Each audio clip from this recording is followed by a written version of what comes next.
திருச்சிற்றம்பலம். இந்த பதிவில் 63 நாயன்மார்கள் வரிசையில் இன்றைக்கி நாம் ஏனாதிநாத நாயனார் பற்றி பார்க்கலாம். ஏனாதிநாதன் தன் அடியாருக்கும் அடியேன். சோழ நாட்டில் எய்னனூர் அப்படிங்கிற ஊரில் ஈழக்குல சான்றோர் ஏனாதிநாத நாயனார் அரசர்களுக்கு வாழ்வித்தை பயிற்றுவிப்பது தான் அவருடைய தொழில். அதனால் வரும் பொருளை சிவனடியார்களுக்கு கொடுத்து வருவது அவர் தம் திருத்தொண்டாக இருந்தது. இவரை போலவே வாழ்வித்தை பயிற்றுவிப்பதை தொழிலாக கொண்ட அதிசூரன் அப்படின்னு ஒருத்தர் இருந்தான். ஏனாதிநாத நாயனாருடைய புகழை கேட்டு பொறாமை கொண்டு படையுடன் அவரை போருக்கு அழைத்தான். ஆனால் நாயனாரை அவரால் வெற்றி கொள்ள முடியாமல் போயிடுச்சு.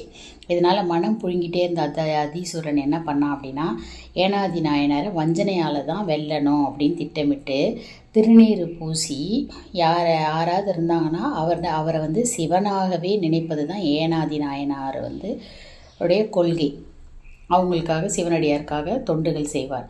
இதை கேட்டுட்டு அவன் என்ன பண்ணான், ஒரு நாள் திருநீரை நெற்றியில் அணிஞ்சிட்டு அதை கேடயத்தால் மறைச்சிக்கிட்டு தனி போருக்கு கூப்பிட்டான்.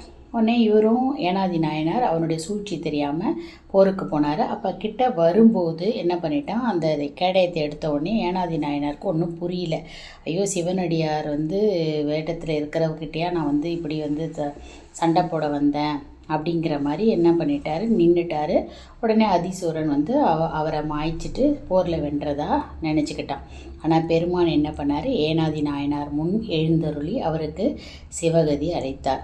அதாவது திருநீறு பூசும் அடியவர் எவராயினும் அவரை சிவமாகவே பாவித்து வணங்கும் பண்புடையவர் ஏனாதிநாத நாயனார். உயிர் போயிடும் அப்படின்ற ஒரு நிலையில் கூட திருநீறு பூசிய எதிரியை சிவனடியாராகவே பாவித்து வணங்கியதால் பெருமான் அவருக்கு சிவகதி அளித்தார். திருச்சிற்றம்பலம்.